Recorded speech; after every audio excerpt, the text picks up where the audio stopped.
kelompok tentara bayaran milik Rusia, Wagner, akan ditetapkan sebagai organisasi teroris oleh Inggris. Alhasil, menjadi anggota atau mendukung Wagner adalah hal ilegal. Rancangan perintah yang akan diajukan ke parlemen akan memungkinkan aset-aset Wagner dikategorikan sebagai properti teroris dan bisa disita.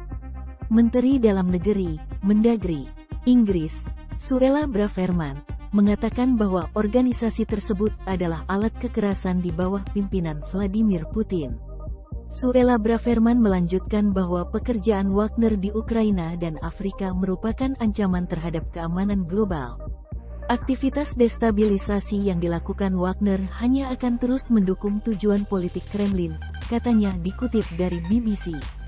Mereka adalah teroris, jelas dan sederhana dan perintah pelarangan ini memperjelas hal itu dalam hukum Inggris, tuturnya. Wagner telah memainkan peran penting dalam invasi Rusia ke Ukraina, serta beroperasi di Suriah dan negara-negara di Afrika termasuk Libya dan Mali. Pejuangnya telah dituduh melakukan sejumlah kejahatan, termasuk membunuh dan menyiksa warga Ukraina.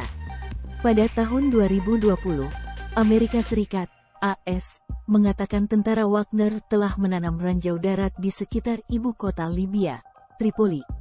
Lalu pada bulan Juli, Inggris mengatakan kelompok tersebut telah melakukan eksekusi dan penyiksaan di Mali serta Republik Afrika Tengah.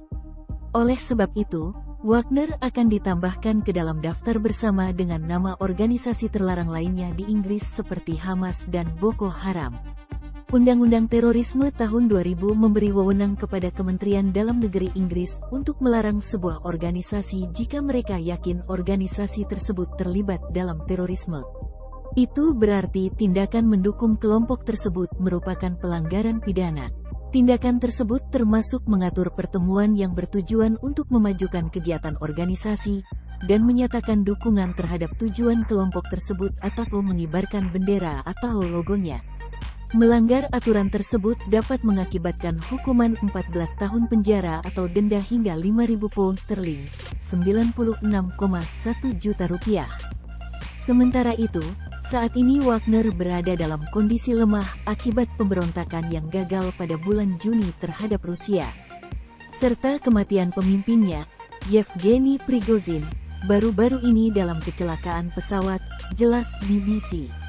Namun melarangnya dalam undang-undang akan lebih berdampak karena mempersulit anggota mereka untuk melakukan transaksi keuangan.